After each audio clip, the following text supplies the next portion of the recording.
kembali dengan NIM 10572112232 dari kelas FM 22D, Program Studi Manajemen Fakultas Ekonomi dan Bisnis Universitas Muhammadiyah Makassar.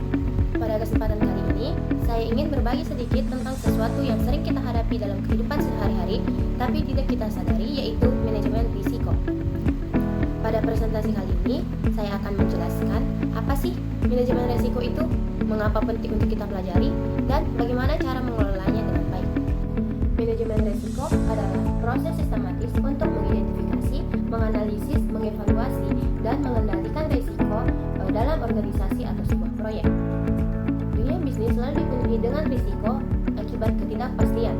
Jika tidak ada manajemen atau pengendalian yang baik, risiko dapat menjadi ancaman bagi kelangsungan bisnis. Sebaliknya, manajemen risiko yang tepat dapat mencegah terjadinya dampak negatif dan meminimalkan kerugian. Baiklah, selanjutnya saya akan menjelaskan mengenai tujuan dari manajemen risiko.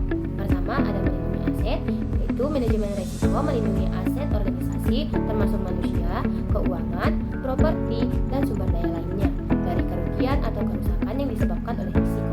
Kedua, mengurangi kerugian, di mana mengurangi atau meminimalkan kerugian yang timbul akibat terjadinya risiko baik dalam bentuk kerugian finansial, kerugian operasional, dan kerugian lainnya. Ketiga, meningkatkan keselamatan, yaitu meningkatkan keselamatan dan kesejahteraan pegawai, pelanggan, atau pemangku kepentingan lainnya melalui identifikasi dan pengendalian risiko yang berpotensi membahayakan. Keempat, meningkatkan kepatuhan terhadap peraturan hukum, peraturan atau standar yang berlaku dengan mengidentifikasi dan mengendalikan risiko terkait. Kelima, mengoptimalkan peluang, mengidentifikasi peluang yang dapat meningkatkan kinerja atau keuntungan organisasi, serta mengelola risiko untuk memaksimalkan peluang tersebut. Keenam, meningkatkan keputusan strategis, yaitu menyediakan informasi yang relevan dan akurat mengenai risiko kepada para pemangku kepentingan organisasi, sehingga dapat digunakan dalam pengambilan keputusan strategis yang lebih baik. Ketujuh, menjaga kelangsungan operasional, yaitu menjaga kelangsungan operasional organisasi dengan mengidentifikasi dan mengelola risiko yang dapat mengancam kontinuitas kegiatan bisnis. Selanjutnya, ada manfaat manajemen risiko. 1. Pengurangan kerugian, di mana dengan mengidentifikasi, menganalisis, dan mengelola risiko, organisasi dapat mengurangi kemungkinan terjadinya kerugian finansial, operasional, dan reputasi yang signifikan. Hal ini dapat membantu melindungi aset organisasi dan meningkatkan stabilitas keuangan. Kedua, peningkatan keputusan. Manajemen risiko yang baik memberikan informasi yang relevan atau akurat tentang risiko kepada para pengambil keputusan. Ketiga, identifikasi peluang. Selain mengidentifikasi risiko negatif, manajemen risiko juga membantu dalam mengidentifikasi peluang yang dapat memberikan keuntungan dan peningkatan kinerja bagi organisasi. Keempat, peningkatan efisiensi operasional. Dengan mengelola risiko secara efektif, organisasi dapat mengurangi gangguan atau hambatan dalam operasi mereka.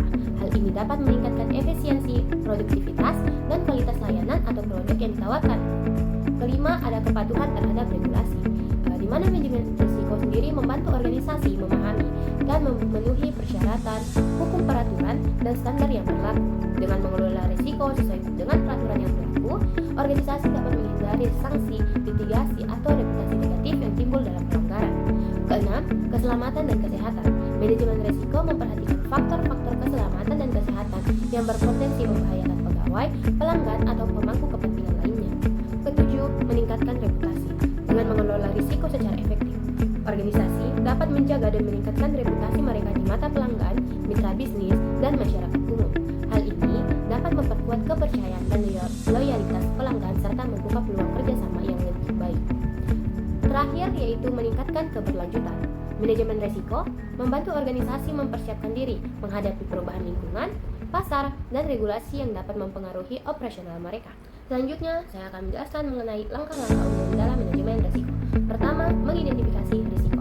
Mengidentifikasi risiko potensial yang mungkin mempengaruhi pencapaian tujuan organisasi atau proyek. Risiko dapat berasal dari berbagai sumber seperti lingkungan eksternal, operasional, keuangan, teknologi, dan faktor manusia. Kedua, analisis risiko. Menganalisis risiko secara mendalam, termasuk probabilitas terjadinya risiko dan dampaknya. Dalam analisis risiko, sering digunakan matriks risiko untuk menggambarkan tingkat probabilitas dan dampak risiko secara visual. Ketiga, evaluasi risiko. Menilai tingkat risiko dengan mempertimbangkan probabilitas dan dampaknya. Risiko dapat dinilai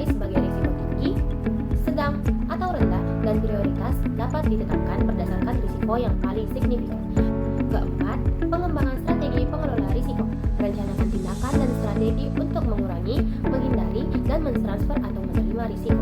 Strategi pengelolaan risiko harus disesuaikan dengan tujuan dan kebutuhan organisasi atau proyek. Kelima, implementasi dan pelaksanaan. Melaksanakan tindakan pengelolaan risiko yang direncanakan termasuk penerapan kontrol, perubahan kebijakan atau prosedur, pengadaan asuransi, atau mitigasi risiko lainnya. Keenam, pemantauan dan tinjauan. Mengawasi dan memantau risiko secara terus-menerus serta melakukan tinjauan berkala terhadap efektivitas strategi pengelolaan risiko. Penjelasan terakhir, saya akan menjelaskan mengenai prinsip dari manajemen risiko itu sendiri. Pertama, itu ada pendekatan sistematis. Manajemen risiko harus dilakukan secara sistematis dan terstruktur. Proses harus melibatkan identifikasi, evaluasi, pengendalian risiko secara menyeluruh. Pendekatan sistematis membantu memastikan bahwa semua risiko yang relevan telah diidentifikasi dan dikelola dengan baik. Kedua, ada pemimpin tertinggi terlibat. Manajemen risiko adalah tanggung jawab organisasi secara keseluruhan. Oleh karena itu, pemimpin tertinggi atau manajemen senior harus terlibat secara aktif dalam mendukung dan mempromosikan praktik manajemen risiko. Ketiga, ada pendekatan berbasis risiko. Manajemen risiko harus berdasarkan pemahaman yang jelas tentang risiko dan potensi dampak. Risiko harus diidentifikasi, dianalisis, dan dievaluasi berdasarkan probabilitas terjadinya dan dampak yang mungkin terjadi. Pendekatan berbasis risiko membantu dalam mengarahkan sumber daya dan upaya pengelolaan risiko pada risiko yang paling signifikan.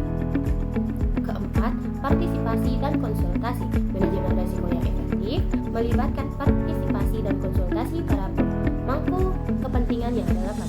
Ini mencakup melibatkan berbagai tingkatan organisasi, departemen, dan individu yang memiliki pengetahuan dan pengalaman terkait risiko yang ada. Kelima, pendekatan terpadu. Manajemen risiko harus diintegrasikan ke dalam proses dan keputusan organisasi secara menyeluruh. Pendekatan terpadu memastikan bahwa manajemen risiko tidak hanya menjadi bagian terpisah yang dilakukan secara terpisah, tetapi dianggap sebagai bagian yang integral dari pengambilan keputusan, perencanaan, strategis, operasional, dan proses bisnis lainnya. Teman-teman, dari apa yang sudah kita bahas hari ini, kita bisa melihat bahwa risiko itu bukanlah musuh, melainkan bagian alami dalam setiap langkah yang kita ambil. Tantangan memang selalu ada, baik dalam kehidupan pribadi maupun dunia bisnis. Namun, dengan manajemen risiko yang tepat, kita bisa mengubah tantangan itu menjadi peluang, bahkan menjadikannya batu loncatan untuk sukses yang lebih besar. Jadi, jangan pernah takut dengan risiko, karena justru di balik setiap risiko tersimpan pelajaran, pengalaman, dan kesempatan baru. Akhir kata, semoga materi tentang manajemen risiko ini bukan hanya menambah wawasan, tapi juga memotivasi kita semua untuk lebih siap menghadapi ketidakpastian. Sekian presentasi dari saya mengenai manajemen risiko. Apabila ada